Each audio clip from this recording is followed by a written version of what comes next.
पूर्व विधायक बलराम वाल्मीकि आज इंद्री पहुंचे, जहां पर वह कांग्रेस के उम्मीदवार राकेश काम्बोज के समर्थन में चुनाव प्रचार करने वाले हैं। वह यहां पर कार्यकर्ताओं से बैठक कर रहे हैं। आप देख सकते हैं कि लाइव तस्वीरों में वह कार्यकर्ताओं के साथ खड़े हुए हैं और थोड़ी देर में ही वह प्रेस वार्ता को संबोधित करेंगे। आइए देखते हैं कि वह क्या कहते हैं।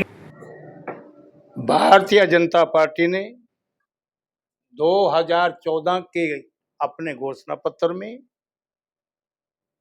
बिना फ्रेम का रंगीन चश्मा चढ़ाकर के लोगों को भ्रमित करने का कार्य किया। उन्होंने कहा था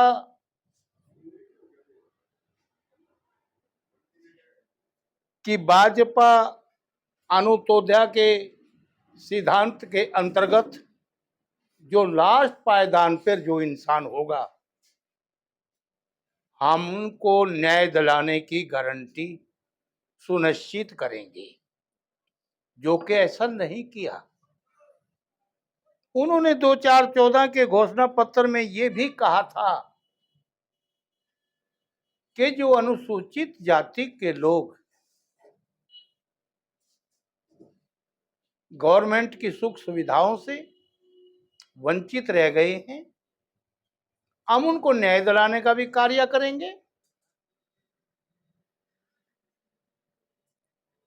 और जो उनकी आबादी के अंतर्गत जो उनका हक बनता होगा, उनको हम आरक्षण देने का भी काम करेंगे।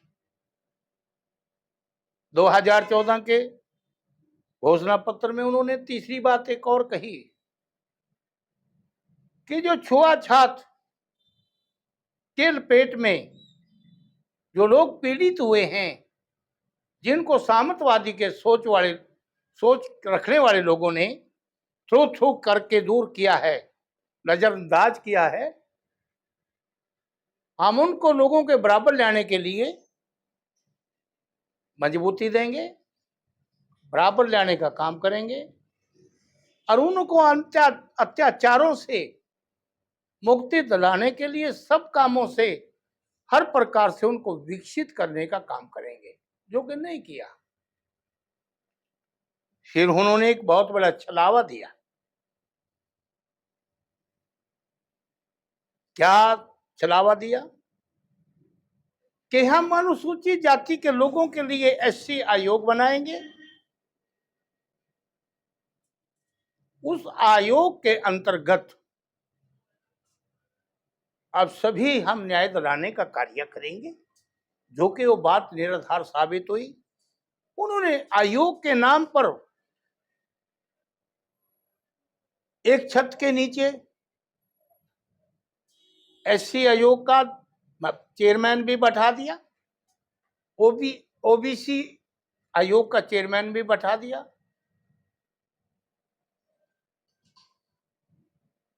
उनके पास मेज भी अच्छी नहीं, एक खाना पूर्ति करके ये कहा, ये जो मैंने पहले बोली तीन बातें, उनका तो नाम तक जिक्र तक नहीं, लेकिन चौथी बात मैंने बोली कि आयोग तो बना दिया, लेकिन पावर उनको नहीं दी। श्रीमती इंदिरा गांधी के कार्यकाल में अनुसूचित जनजाति के लोगों को प्लाट मिलते थे, जो ओबीसी के अंतर या बिना ओबीसी के भी किसी भी जाति का आदमी हुआ, उसके पास प्लाट की आवश्यकता हुई तो प्लाट मिलता था। इंदिरा आवास योजना के अंतर्गत गरीबों को बड़े लाभ मिलते थे। श्रीमती इंदिरा गांधी का 20 पॉइंट प्रोग्राम के अंतर्गत लोगों को बड़ी सुख सुविधाएं मिलती थी। आते ही भारतीय जनता पार्टी में अपने कार्यकाल में ऐसे लोगों का मूर्ख बनाना चालू किया, ऐसे सख्त से सख्त कानून बना दिए कि लोग कोर्टों के चक्कर में, कचहरियों के चक्कर में, तहसीलों के चक्कर में ही घूमते फिरते रहे। 10 साल में किसी का कुछ बना तक नहीं, किसी के पास कोई मकान बनाने का कोई ग्रांट नहीं आया। कोई ग्रांट आया हो भाई वाल्मीकि या भाइयों? किसी को प्लाट नहीं मिला। कागजों में ही एक स्पीड से हम कर रहे हैं, करेंगे, हमने इतने आवास बना दिए, हजारों लाखों बना दिए हैं। उनकी बातों केवल किताबों में ही, टीवी पे ही, डिबेट पे ही, जलसों में ही, उस रमलू की तरह क्या क्या बात करें लोकतंत्र के चौथे स्तंभ के सामने। मैं इसलिए बाइट दे रहा हूं, मेरी बात जुटलाने वाली नहीं है। पत्रकार छायाकार साथियों, मैं आप लोगों के स्वास्थ्य की लंबी आयु की कामना करता हूं। मेरे बयान ये अपनी लेखनी के माध्यम से, सोशल मीडिया के माध्यम से ये बात करें। लोग बदलाव चाहते हैं, इस सरकार को चलता करना चाहते हैं, कांग्रेस पार्टी को लाना चाहते हैं, और एक बहुत बड़ा लड़ाई लड़ने वाला उम्मीदवार राकेश कामोज के नाम से है। मेरा परखा हुआ है। इनके पिताश्री को मैं बहुत अच्छी तरह जानता था, शिक्षा मंत्री। इनके दादाजी को, जियालाल जी को मैं भली भांति जानता हूँ। कामोजों का बहुत अच्छा चौधरी रहा है, और मैंने उस हल्के से, रादौर से, जहाँ के ये हैं, रादौरी गांव के हैं, मेरी 40 साल पॉलिटिक्स रही है, और बड़ी धमाकेदार पॉलिटिक्स रही है।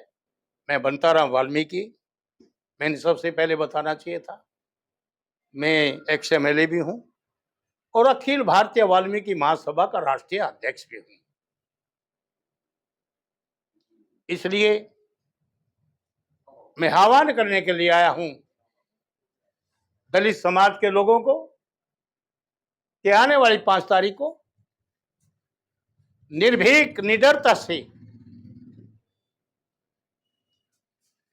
हाथ के सामने वाला बटन दबा करके भारी मतों से जिताने का कार्य करना है। मैं हरियाणा प्रदेश में जा रहा हूं, स्टार प्रचार के रूप में काम लिया जा रहा। अभी मैं सोनिया गांधी के मंच पर था जुलाना में, दीपेंद्र जी मेरे साथी थे, मैं उनके साथ था। मैं उसी प्रोग्राम से मैंने टेलीफोन किया, मनोज जी ने टेलीफोन उठाया। मैंने कहा कि जब मैं आसन के आसपास से चल रहा था कि मेरी प्रेस का इंतजाम करें। यहाँ के पत्रकार बड़े मधुर, बड़े सोच रखने वाले, अच्छी सोच के प्रतीक हैं, और आपके बुलावे पे आ जाएंगे। पत्रकार भी चाहते हैं कि इस राज को चलता किया जाए। इससे हर आदमी दुखी है, परेशान है, कर्मचारी दुखी है, किसान दुखी है।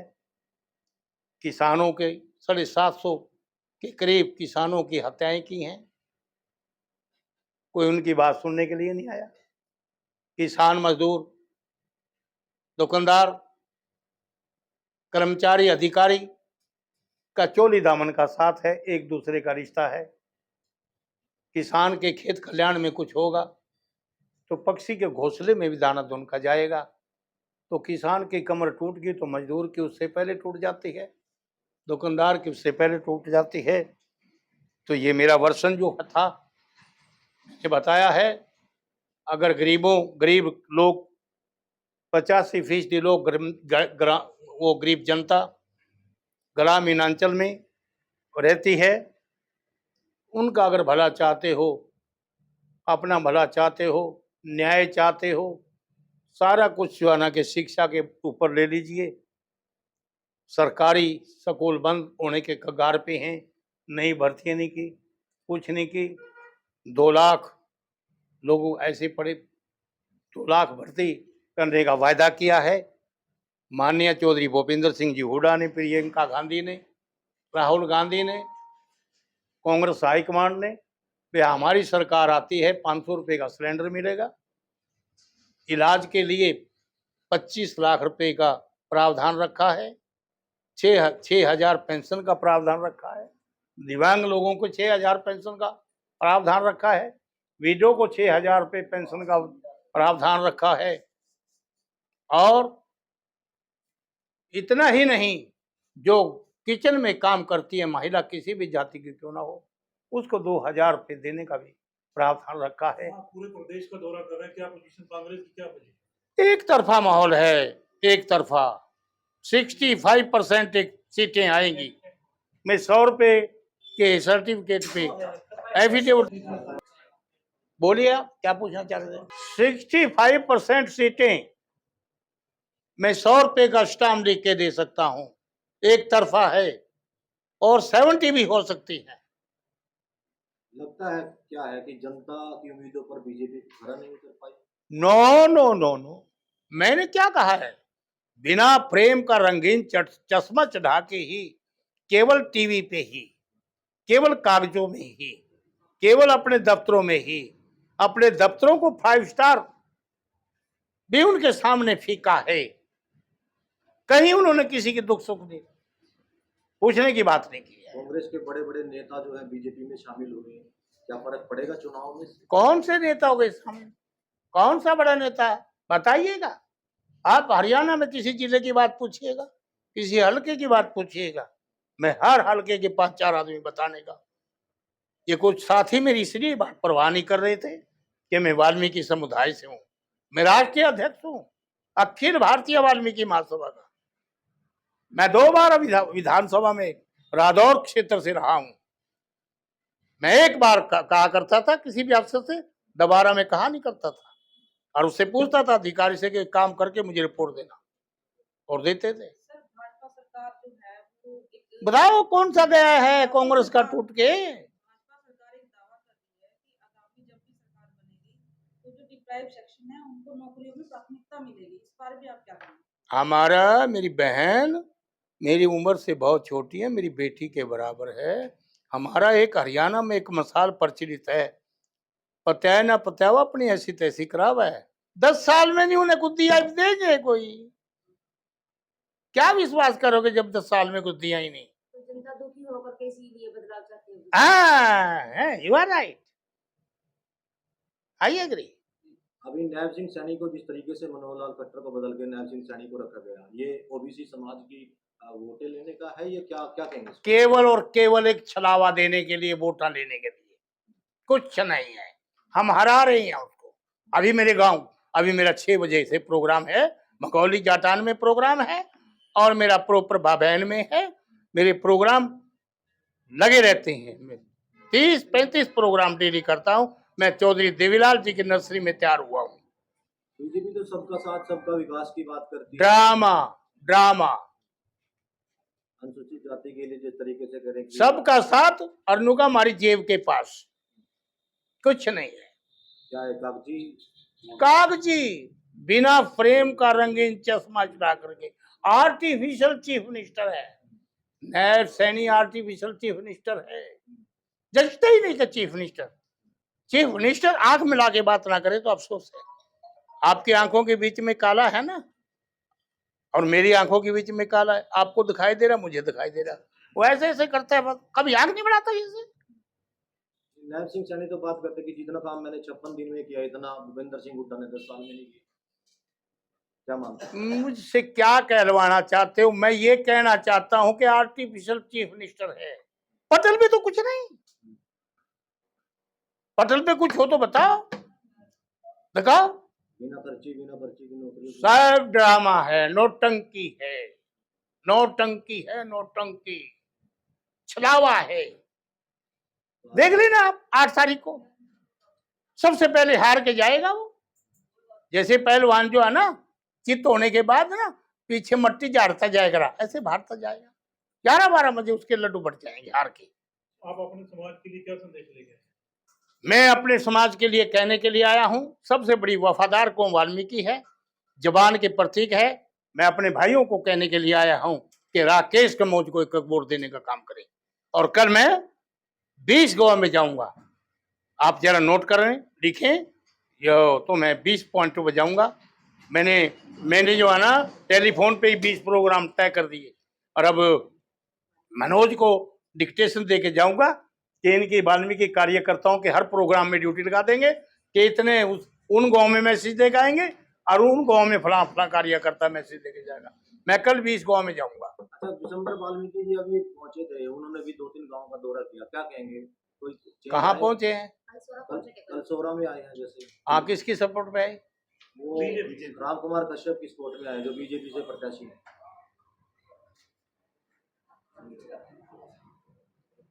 आप ये पूछना चाहते हो, मुझे अच्छे पत्रकारों से वार्तालाप होने का सौभाग्य प्राप्त हुआ है। इस देश के अंदर, इस समाज के अंदर, इंडिया के अंदर कोई फुके का इलाज बता दो जो 60+ फूक जाता है, क्या वहां चमड़ी आ जाएगी? बताइएगा, आ जाएगी चमड़ी? अरे फूक चुके हैं पत्रकार बंधु, बीजेपी फूक चुकी है, जल चुकी है, आउट हो चुकी है। राजनीतिक करियर आपका बहुत लंबा रहा है, बहुत उतार चढ़ाव देखे होंगे, तो इस तरीके के जो शासन रहा है बीजेपी का, हाँ, कितना सहमत आप इससे? मैं 0 नंबर भी नहीं देता। 0, 0/0। हिंदू संस्कृति ये कहती है कि आंखों से शर्माती है, जवाब से शर्माती है, कहने से शर्माती है। उन्हें स्टाम्प देने की जरूरत नहीं, स्टाम्प पे कोई बयान देने की जरूरत नहीं।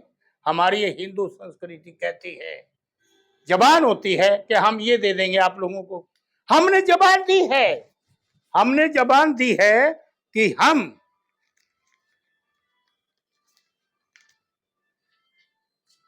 हमने जबान दी है कि हम सबको 2-2 हजार रुपये देंगे।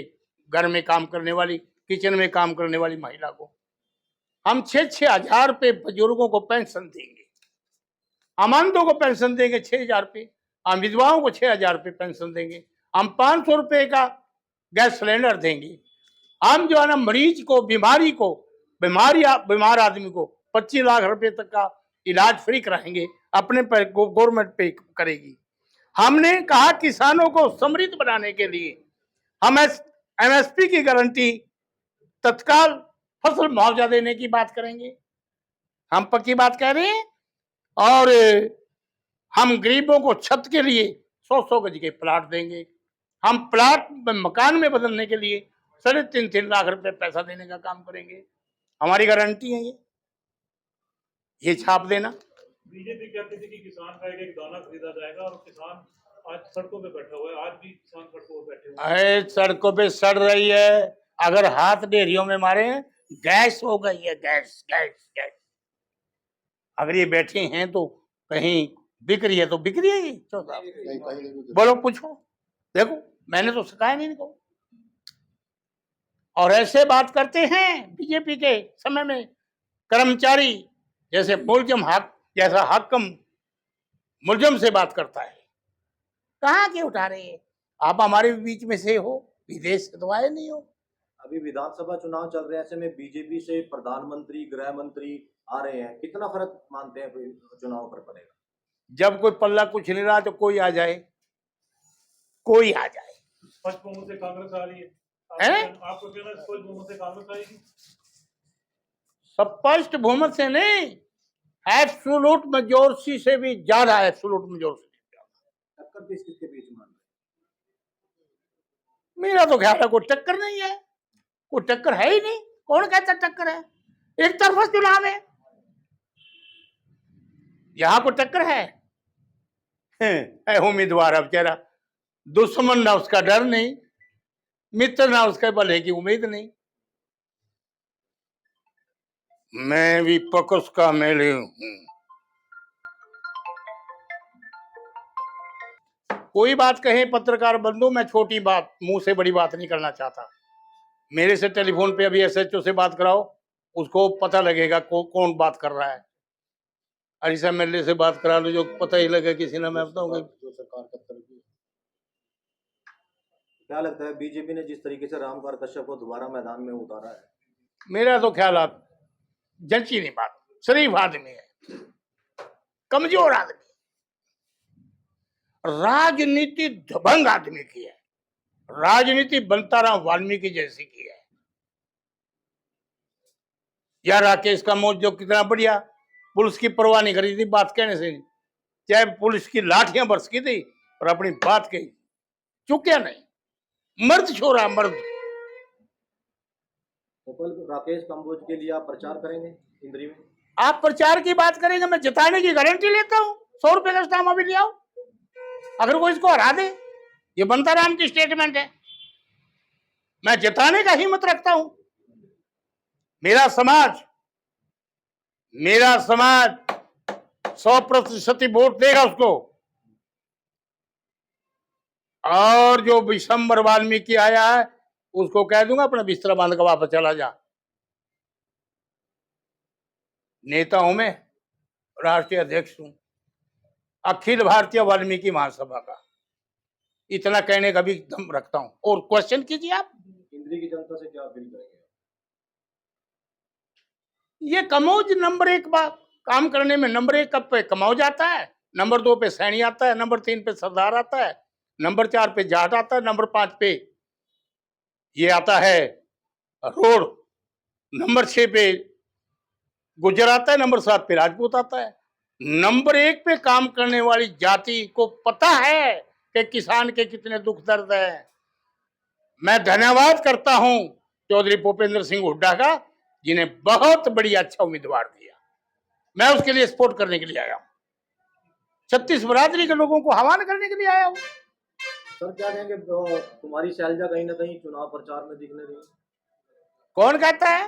नारायणगढ़ में थी, कल परसों नारायणगढ़ में थी, और यहाँ हर जगह अम्बाला घूमी, जो उसका क्राइटेरिया, जो उसका एरिया में आई है, वो कौन कहता है? एक अपशब्द को लेकर के बीजेपी ने जो है तूल पकड़ी है, उसको लेकर कोई किसी ने अपशब्द नहीं बोला।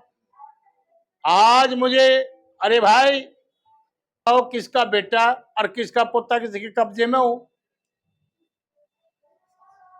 क्या भूपेंद्र सिंह हुड्डा ने अगर मेरी जात का आदमी कोई किसी के साथ लड़ाई करे, क्या उसका खमेजा बनता राम वाल्मीकि भुगतेगा क्या?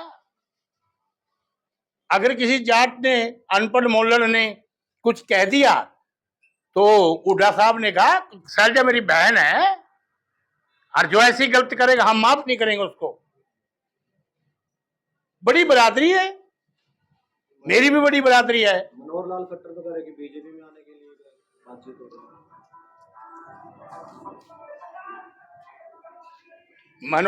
मनोहर लाल खट्टर के बारे में मैं इसलिए नहीं कहना चाहता, वो तो बेचारा मैदान से ओटी जैसा है, ना काऊ से दोस्ती ना काऊ से बैर। ये बयान मुझे जंचा नहीं उसका भी। शैलजा कांग्रेस पार्टी की चौधरी भूपेंद्र हुड्डा के बराबर की नेता है, और हुड्डा साहब इतने तहजीब से, तमीज से उसको बहन कहता है। आपस में उनका मेल है, घर घर में कंपटीशन है, भाई भाई में थोड़ा बहुत तो होता ही है। क्या है इसमें? टिकटों में कोई ज्यादा मांगा, कोई थोड़ी मांगा, उसको ज्यादा मिल गई, उसको थोड़ी मिल गई, लेकिन नेता तो बराबर है। वो कितनी सीटें आप रहे हैं? मैंने 65% कह तो दिया, 65 सीटें, 100 रुपए का स्टाम्प ले लो। ठीक है, थैंक यू। मैं पत्रकार बंधुओं के सामने कह रहा हूं, लोकतंत्र के चौथे स्तंभ के बार बार कितने बार करूंगा, मैं यही बात बोलूंगा।